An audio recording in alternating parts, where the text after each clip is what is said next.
Good morning everyone, this is Chandrakala and now we will continue the section which we were doing in the last class, that is about pressure in fluids. So actually related with fluids we have seen only one concept, rest of the things were basics about pressure. So in last class we have seen that fluids exert pressure in all directions, including the bottom. It also exert pressure on walls of the container. In this chapter especially we will learn about liquids. So but same things are applicable for gases also, since the word used is fluids here. And now we will start our section by the concept, by deriving the formula for pressure due to a liquid column. Here especially we are learning because the experiment which we will conduct will be related with liquid. So pressure due to liquid column. From here we will start.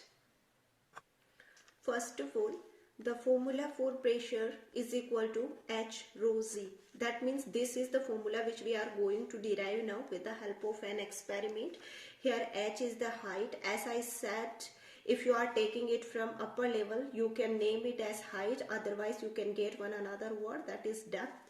And rho is the density of the liquid. Generally in this chapter for experiments we will take water, but here you can take any liquid.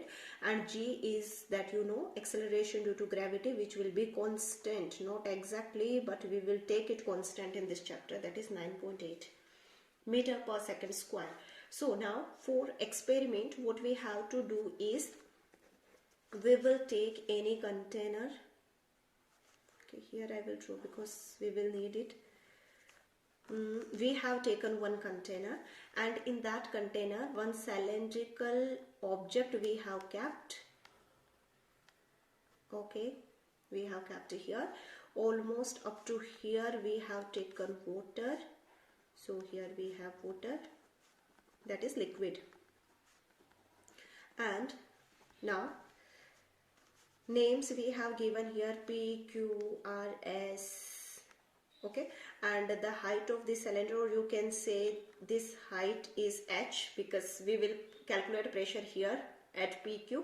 So we will need this depth or height, that is equal to H. Okay, now we have to derive this formula.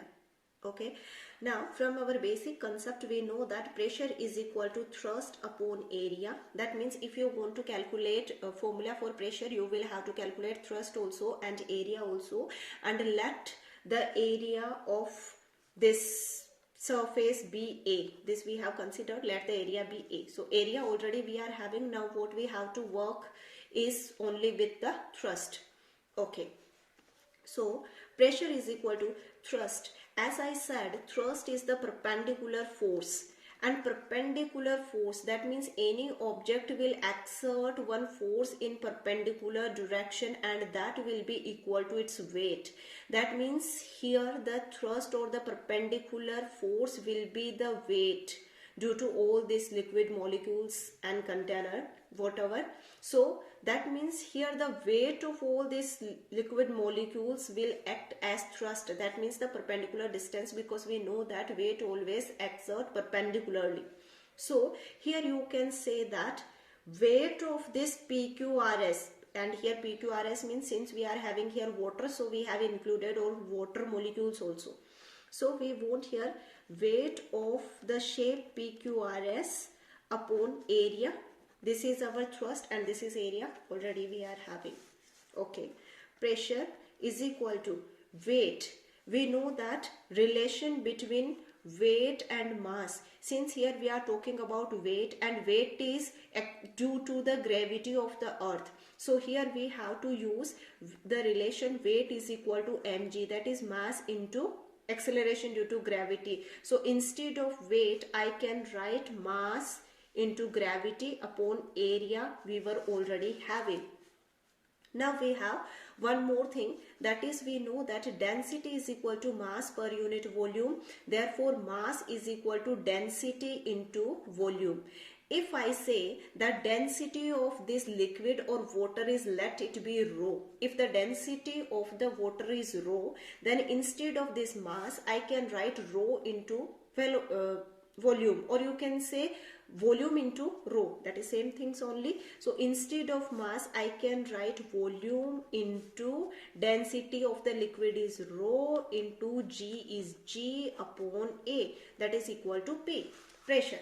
Next thing is pressure is equal to, this is volume, as you have learnt in maths, that volume, instead of volume you can write area into height.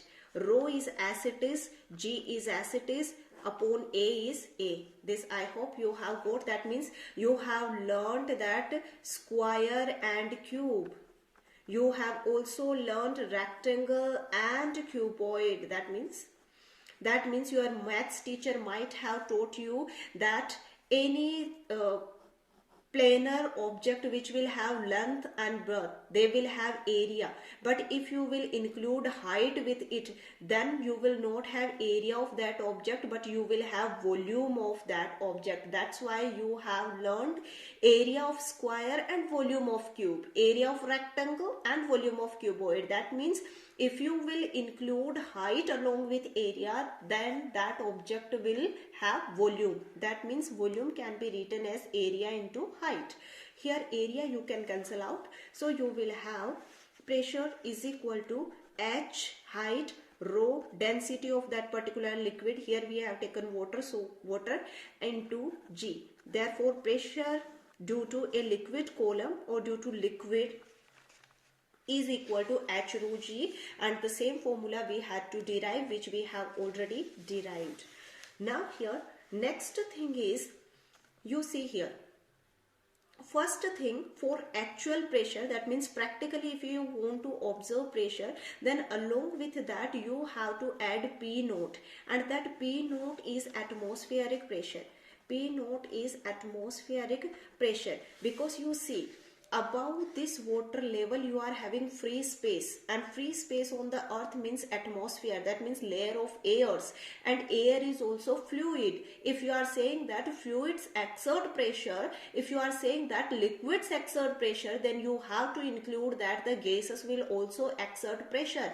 That means one pressure will be exerted on your this experiment by atmosphere also, and you cannot control that, that will be automatically exerted.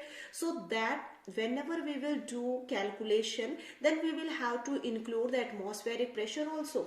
So the actual pressure is pressure due to liquid as well as atmospheric pressure. This is first thing. Second thing is, from our formula we can say that in case of fluids pressure, right now we are talking about fluids, in case of fluids pressure depends on three things. That is, first is the height, or you can say depth, and second is the density of that particular liquid, that is your rho, and third one is acceleration due to gravity. But generally we consider that acceleration due to gravity is constant, that is 9.8 meter per second square. Density of a liquid is also constant, so generally it depends on depth, but as soon as you will change the liquid, then your density will also change, and automatically then the value of pressure will also change. Okay, these are the factors on which pressure depends, three factors on which pressure depends. Now we have some factors on which pressure doesn't depend, and again we are talking about fluids only, so don't go anywhere else. P doesn't depend on, for that also some concepts are given. The first thing is shape and size of vessel.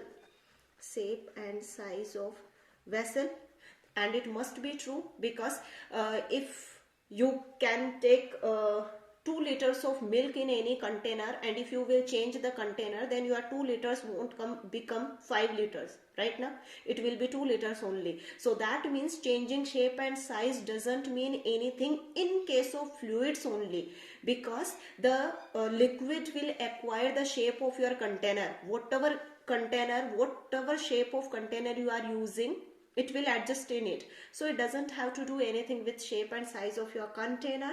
And the second thing is area of the container, because here you see area has been cancelled out. That means it doesn't depend on area. As I said, we are talking only about fluids. So in that case you can avoid area also, because it depends only on these three factors.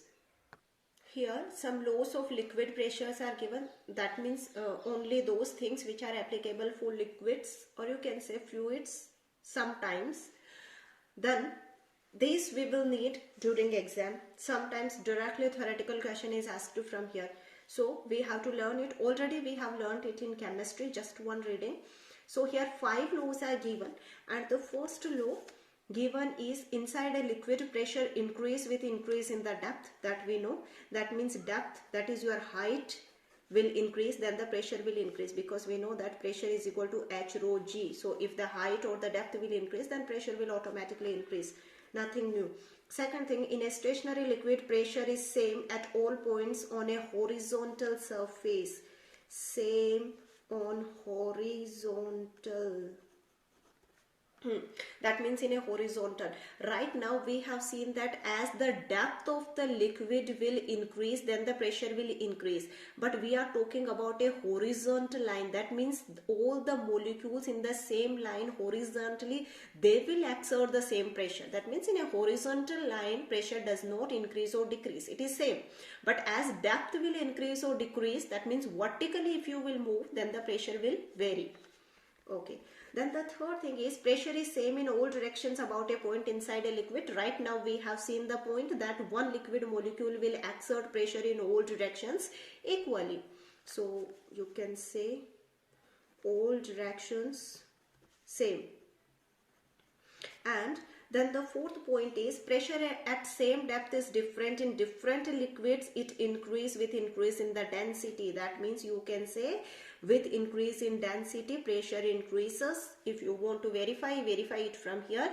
Pressure increases with density. As soon as you will change the liquid filled inside the container, then your value of pressure will also change. If once you have taken water, then milk, then kerosene, then in all the cases, we know that density is the characteristic property of that particular substance. As soon as you will change it, it will automatically change. And when it will change, then the pressure will also change. Then the last point is liquid seeks its own level. Liquid seeks its own level. That is the same point which we have learned right now. That means the pressure inside a liquid or due to a liquid column doesn't depend on shape and size of that particular container. In whatever kind of container you will put in the same kind at the same place, same amount of pressure will be exerted, and the same law which we are going to learn use in the hydraulic machines. Okay, that means if you want to keep the pressure constant, then rho for a particular liquid, rho will be constant. That means if you have taken water, then here the density will be rho and here also the density will be rho. So rho will not change if you have specified the liquid. Acceleration due to gravity is automatically constant. Then what happens? Then happens only with height. That means liquid will ultimately adjust its height to keep the pressure constant. Because these two things are already constant, then only remaining thing is height. That's why it seeks its own level. Okay, after that some consequences, that means results, which are very important from exam point of view. Definitely one will be given or two can be given. Generally 2 questions are asked in the exam. Sometimes one is asked from here and one is asked from the second section, and sometimes both can be asked from the same first section. So learn it very carefully. I will write in short examples. Okay. The first thing given is about sea water and river water. Sea water and river water. The thing is, the pressure at a certain depth in sea water is more than at the same depth in river water. Obviously, it must be, because you know that river water is generally clean water. Clean water means here we are talking about pure form, because already if you have read some literature books, you know that flowing water is considered as pure water. Okay, no doubt through whatever way it is coming. So in the same way, generally the river water is pure water, so it contains only water molecule, whereas sea water is impure water, so it will contain some salts and minerals dissolve in it, and that will increase the density of seawater. That means since the density of seawater, I can write room, density of seawater is more than density of seawater will be more than density of river water, and if the density will be more, then P is equal to H rho G. If the density will be more, then the pressure will be more. Therefore, if you will keep the height constant at the same depth, then also the pressure felt at the same depth will be different in sea water and river water, because sea water has more density than river water, so the pressure exerted by sea water will be more than pressure exerted by river water. That's why it is easy to swim in the sea water as compared to river water, because it will exert a sufficient pressure in upward direction, and that will avoid you to go inside the water. That means you can say sinking in the water. So it's easy to swim in the sea water. Next example given is the wall of a dam is made thicker at the bottom. Yes, that means if you have to collect a lot of water and you have bounded this water by the wall, then here the thickness will be more. That means here you can take a thick wall, don't take very thick wall, otherwise you will say ma'am has taught and we have constructed, now we cannot do anything. Here that means comparatively we are talking that the thickness at the bottom is less than thickness at the upper level or the top is less than thickness at bottom, because as the height will increase, then the pressure will also increase. So the pressure exerted by these water molecules here will be more than the pressure exerted by here, and actually it must be like that. You see, if you are having these water layers here, on this water layer, or you can say on this molecule of this first water layer, this molecule has to experience only atmospheric pressure, whereas you see this molecule has to experience the atmospheric pressure as well as the pressure due to these two layers of water also. So obviously here it has some extra pressure, and you see this molecule has to experience atmospheric pressure as well as the extra pressure of all these layers of water right now. So obviously at bottom or at higher depth the pressure will be more, so the walls are made thick at the bottom as compared to its top.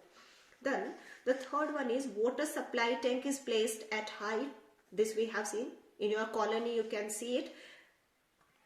Third one is water supply tank.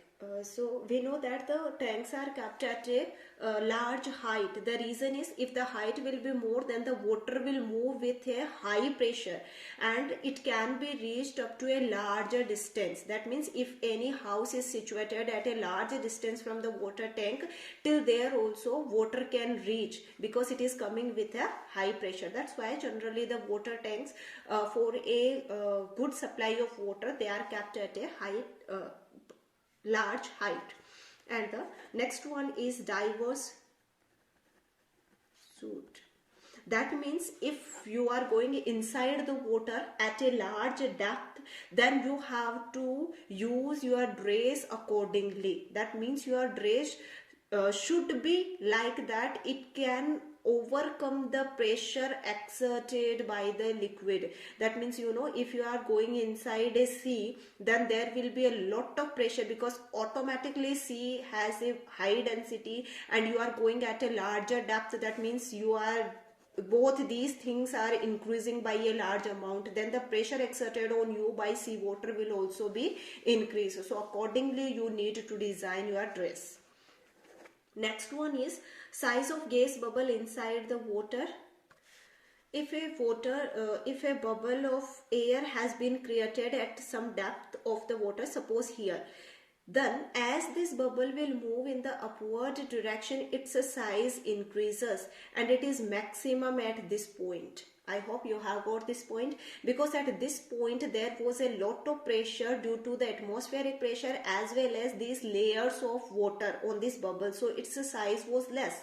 Now as the pressure decreases, the volume will increase. That in our daily life also we experience, if the pressure will decrease on any object, then its volume will increase. So as this bubble will move in the upward direction, its size increases, and at the top it will be maximum. Rest of the things we will see in the next class. Thank you.